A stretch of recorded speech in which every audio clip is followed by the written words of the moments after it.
Si cerraras los ojos y viajaras en el tiempo, al año 1495, probablemente esperarías encontrar un mundo de belleza. Después de todo, es el corazón del Renacimiento. Imaginas a Leonardo da Vinci pintando La Última Cena en Milán, palacios de mármol y poetas escribiendo versos de amor eterno. Pero esa es solo la capa superficial, la pintura dorada sobre una realidad mucho más oscura. Si pisaras las calles de 1495, lo primero que notarías no sería el arte, sino el olor. El mundo estaba cambiando, sí, pero lo hacía con dolor, sangre y miedo. Prepárate, porque vamos a dar la vuelta al globo en uno de los años más peligrosos de la historia. Nuestra primera parada es Nápoles, Italia. Imagina que llegamos en barco. La ciudad es bulliciosa, colorida, pero algo en el aire se siente mal. Es 1495 y acaba de estallar algo que cambiaría la sociedad para siempre. Los soldados mercenarios del rey Carlos VIII de Francia, que regresan de la guerra, han traído consigo un pasajero invisible y aterrador. Lo llaman el mal francés o la gran viruela. Hoy sabemos que se trataba de una cepa extraordinariamente virulenta de sífilis. No era una enfermedad común, era una sentencia de pesadilla, una plaga que se transmitía a través del contacto más íntimo, pero que se manifestaba de la forma más pública y grotesca posible. Imagina caminar por el mercado y ver a personas cubiertas de pies a cabeza, con pústulas verdes y purulentas, gente cuya piel parecía desprenderse del rostro mientras seguían vivos, con los cartílagos de la nariz y los labios carcomidos. El terror era absoluto porque nadie sabía cómo se contagiaba exactamente, solo que parecía ligado al pecado y al placer. Los médicos, completamente impotentes, recetaban remedios desesperados como beber mercurio caliente, un veneno que a menudo mataba al paciente más rápido que la propia plaga. En 1495, en ciudades como Nápoles, el amor y el contacto físico se convirtieron en un juego de ruleta rusa. El miedo se extendió por toda Europa, como la propia enfermedad, marcando el inicio de una nueva era de paranoia sexual que duraría siglos. Ahora huyamos de la plaga y viajemos hacia el norte. Nuestro destino, Roma, la ciudad eterna. Pero en 1495, la eternidad parece más bien una condena. Aquí entramos en el dominio de la familia más infame de la historia, los Borgia. En el trono de San Pedro se sienta el Papa Alejandro VI, Rodrigo Borgia. Pero el Vaticano de 1495 no es un lugar de piedad, es un nido de víboras, un centro de poder, donde la conspiración es el pan de cada día. Las noches en el Palacio Papal son legendarias, no por sus rezos, sino por sus excesos prohibidos. Fiestas que harían sonrojar a Calígula. Se susurra sobre banquetes extraños, sobre orgías disfrazadas de reuniones políticas y sobre todo se susurra sobre copas de vino que contienen un polvo blanco, insípido y mortal, la cantarella. Un veneno a base de arsénico, la firma de la familia Borgia. Si eras un cardenal rico o un enemigo político de los Borgia, en 1495, una invitación a cenar era básicamente una sentencia de muerte. Roma era una ciudad donde la santidad y el crimen dormían en la misma cama, donde podías recibir la bendición papal por la mañana y una dosis de veneno por la noche. Los hijos del Papa,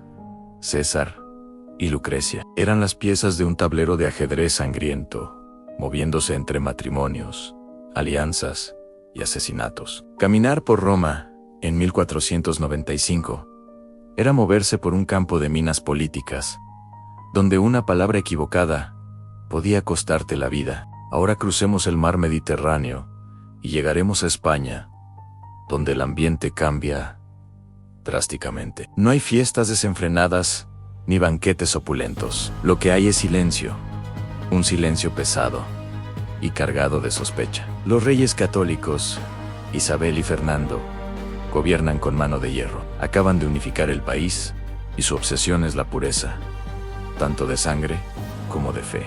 Y para garantizar esa pureza, tienen una herramienta muy eficaz: la Santa Inquisición, liderada por el temible inquisidor general, Tomás de Torquemada. En la España de 1495, la vida cotidiana es un estado de paranoia constante. Nadie confía en nadie. Tus vecinos, esos con los que has compartido el pan durante años, ahora te observan. Si cocinabas en sábado, una costumbre judía, o si no comías cerdo, una práctica común entre los musulmanes conversos, tu propio vecino podía denunciarte a la Inquisición, a menudo con la esperanza de quedarse con tus tierras o tus bienes. Las plazas de los pueblos se iluminaban por la noche, no con farolas, sino con el fuego de las hogueras de los autos de fe, donde se castigaba públicamente a los herejes. Era un tiempo donde pensar diferente, o simplemente ser diferente, era el crimen más peligroso de todos. El miedo no venía de un enemigo lejano, sino de la persona que vivía en la casa de al lado. Pero el verdadero apocalipsis, el choque de mundos que definiría el futuro del planeta, estaba ocurriendo a miles de kilómetros de distancia, al otro lado del océano Atlántico. Cristóbal Colón se encuentra en su segundo viaje, gobernando como virrey la isla de La Española, que hoy comparten Haití y la República Dominicana. Lo que para Europa era el descubrimiento de un paraíso, para los habitantes locales, los taínos, era el principio del fin de su mundo. En 1495 se impuso un sistema brutal de tributos. Todo taíno que tuviera más de 14 años debía entregar una cantidad específica de oro cada 3 meses. Aquellos que vivían en zonas sin oro debían entregar arrobas de algodón, y los que no lo conseguían enfrentaban castigos físicos terribles, como la amputación de las manos. El paraíso caribeño se tiñó de rojo. La violencia, el trabajo forzado y, sobre todo, las enfermedades europeas como la viruela y el sarampión, para las que los nativos no tenían defensas, comenzaron a avanzar por la selva como un incendio forestal invisible. En cuestión de décadas, la población taína fue prácticamente exterminada. El Nuevo Mundo, en 1495, no era un lugar de maravillas, sino el escenario de uno de los más grandes desastres demográficos de la historia humana. Mientras tanto, en el continente americano, ajeno a los barcos que se acercaban y a la tragedia que se desarrollaba en las islas, el Imperio Azteca vivía su máximo esplendor, bajo el mando del emperador Ahuizotl. Si hubieras caminado por su capital, Tenochtitlan, en 1495, habrías visto una maravilla de la ingeniería. Una ciudad construida sobre un lago,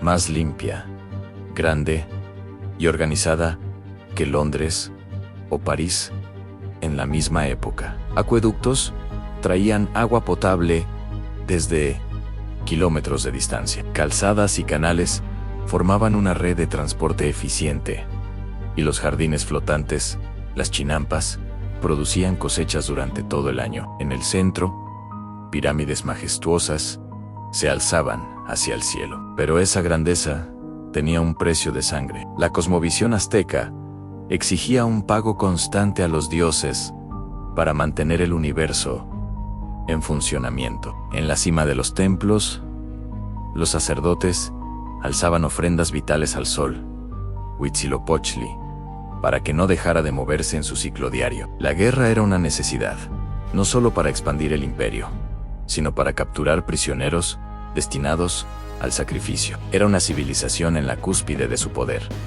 con una estructura social compleja y un profundo conocimiento de la astronomía y la agricultura. Pero estaban completamente inconscientes de que su reloj de arena estaba a punto de quedarse sin granos. La más fuerte amenaza para su existencia no estaba en los pueblos rivales, sino navegando en el océano, acercándose inexorablemente. Finalmente, volvamos a la vida de una persona común en este año, ya sea en Europa, Asia o América. Lo que más nos costaría entender hoy es la oscuridad. En 1495, cuando el sol se ponía, el mundo desaparecía en una negrura casi total. Las velas eran un lujo. La noche pertenecía a los lobos que se acercaban a las aldeas, a los bandidos que acechaban en los caminos, y en la mente de la gente, a los demonios, brujas y espíritus. El mundo estaba lleno de misterios y terrores inexplicables.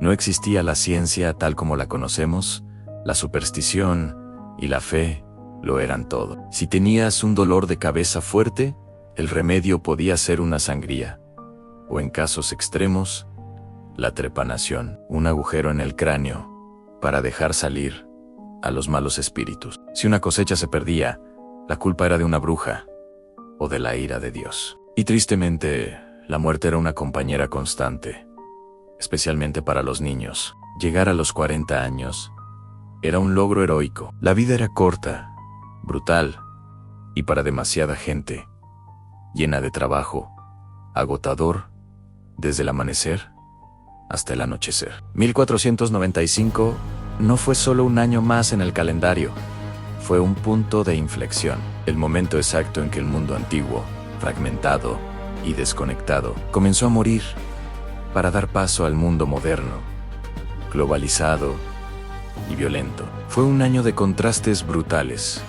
Los pinceles finos de Leonardo da Vinci y las espadas oxidadas de los mercenarios, los palacios de oro de los Borgia y los hospitales de la plaga, llenos de moribundos, la grandeza de Tenochtitlan y la desesperación de los taínos. Somos los descendientes de aquellos pocos que lograron sobrevivir a la belleza y al horror de aquel tiempo. Sus historias, sus miedos y sus esperanzas corren por nuestras venas. Y ahora, sabiendo todo esto, conociendo el hedor, la enfermedad, el miedo y la violencia que se escondían bajo el brillo del Renacimiento, pasarías una sola noche en 1495 a tu suerte, confiando en que estarás bien por conocer el mundo pasado. A que seguro tú también fantaseas con poder transportarte a un momento del pasado antiguo y ver cómo era todo.